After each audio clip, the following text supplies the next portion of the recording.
Hello everyone, welcome back to our online session. In this session, we are going to learn about the hardware and software requirements for developing a Java program and about the Java development kit, which specifies a set of tools required for developing a Java program, and also about the packages supported by Java language. In our previous session, we have seen how Java is closely connected to Internet and World Wide Web. To run Java applet programs embedded in HTML document, we require Java-enabled web browsers. Here are some of the web browsers which supports Java language. Hot Java by Sun Microsystem Company, Netscape Navigator by Netscape Communication Technology, and Internet Explorer, a web browser by Microsoft Company. So nowadays, most of the web browsers supports Java language. They have a inbuilt Java language interpreter. Let us discuss the hardware requirements for Java software. This table specifies the hardware requirements for Java 6 on different platforms. On Windows 32-bit machine, Java 6 requires 64 MB of RAM space and 98 MB of hard disk space. With the support from web browsers like Firefox 1.06 or above version and Internet Explorer with the version 6.0 or above. If you are using Windows 64-bit machine, then Java 6 requires 128 MB of RAM space and hard disk space of 98 MB with the same web browser feature as that of Windows 32-bit machine. Suppose if you are using Linux operating system, then the specification is going to vary. For Linux 32-bit machine, a RAM space of 64 MB is required and hard disk space of 58 MB is required. With the Firefox web browser version 1.06 or above. On Linux 64-bit machine, a RAM space of 64 MB is required and a hard disk space of 56 MB is required. And the same web browser support is required for Linux 64-bit machine. Software requirements for Java software. Java is currently supported by most of the operating system like Windows, Mac, Linux and Unix. To build Java programs, we need a text editors like Notepad.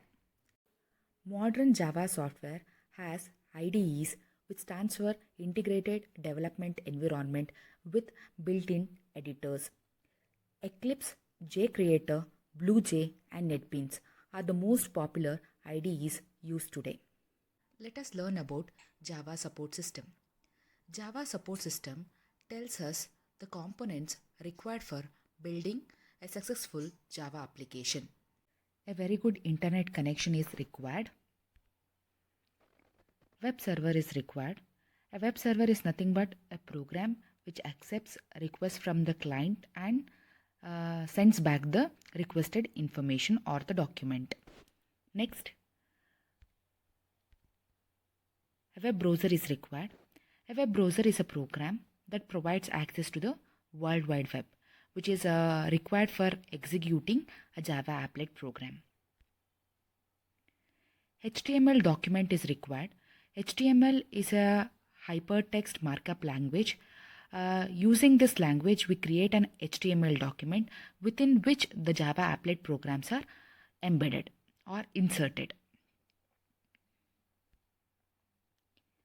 Applet tag. Applet tag is used within the HTML document to place Java applet code. Java code. Java code is used for defining Java applets. Bytecode. Proxy server. A proxy server is nothing but an intermediate server which exists between the requesting client machine and the original server. Normally, this proxy server is used to implement the security. Okay. Mail server. So mail servers are required for exchange of electronic mails across the network. Now we will discuss about Java environment, which is needed for developing Java programs.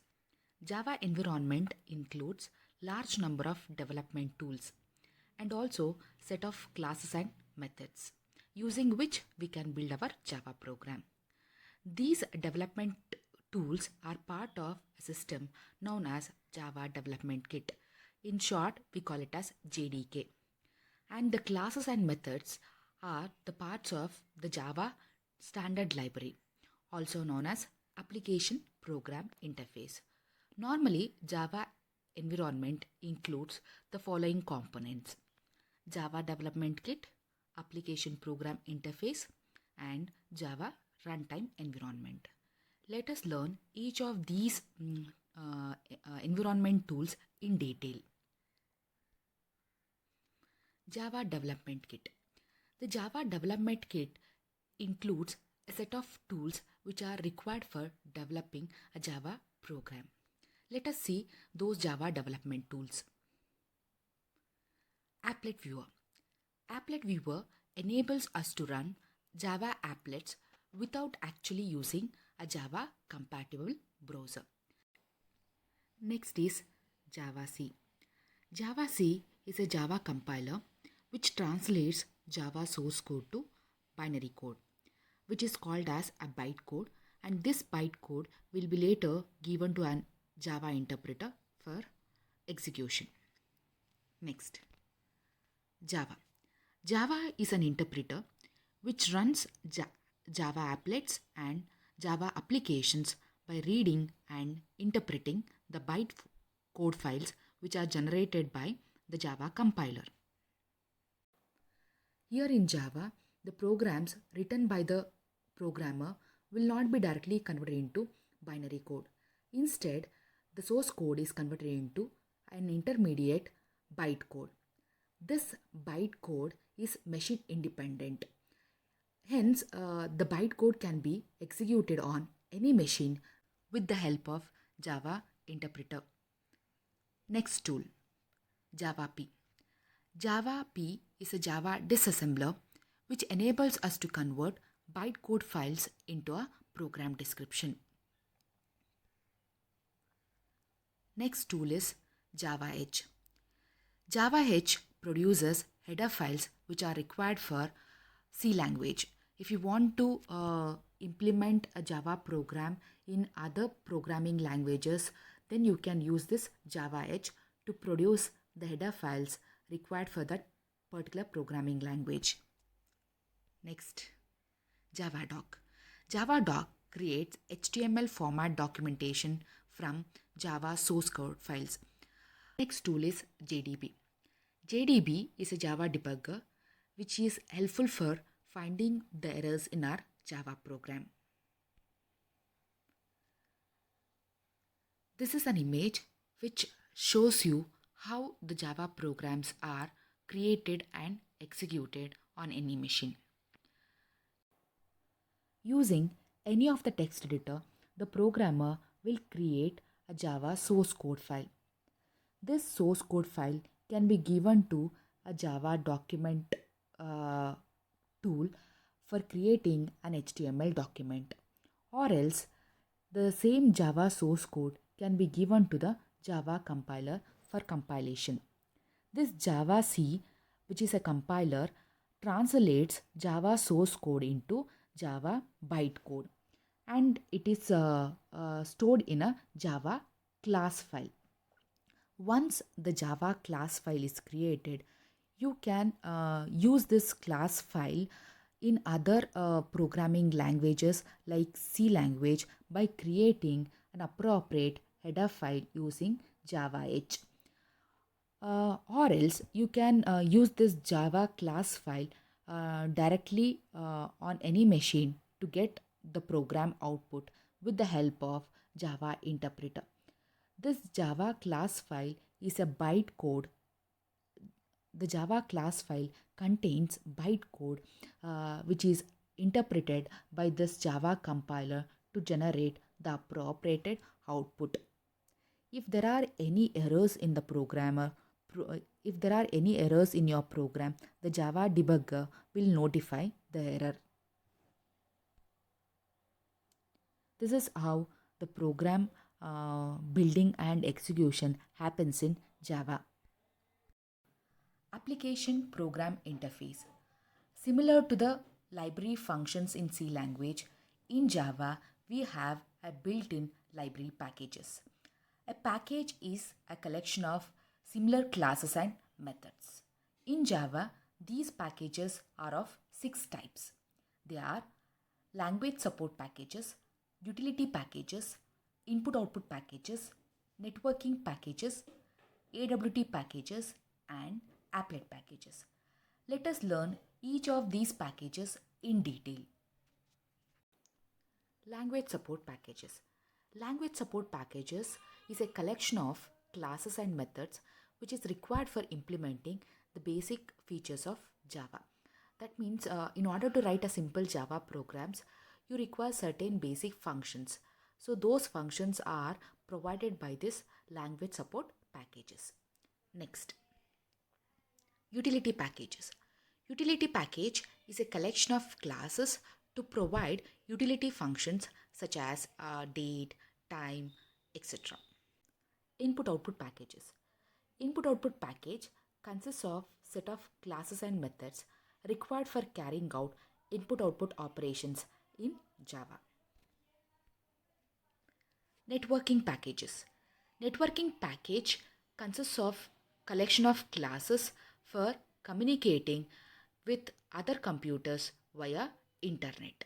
So if you want your programs to interact with some other programs in the internet, then you can use this networking packages. AWT package.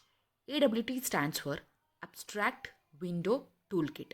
So it is a package with a set of classes that implements platform independent graphical user interfaces. If you want your program to display circle, rectangle, straight line, etc., you can use this AWT package methods to get the output. Applet packages. Applet package includes a set of classes that allows us to create Java applets. These applet programs are executed on the client machine with the help of Java enabled web browsers. Now we will discuss Java runtime environment. This Java runtime environment provides the necessary systems for executing Java programs. This includes Java Virtual Machine. In short, we call it as JVM. JVM is a program that interprets the intermediate Java bytecode and generates the desired output. It is because of this bytecode and JVM that programs written in Java are highly portable. As we have discussed, the Java language does not convert the source code into the corresponding machine code. Instead, it converts the source code into an intermediate bytecode.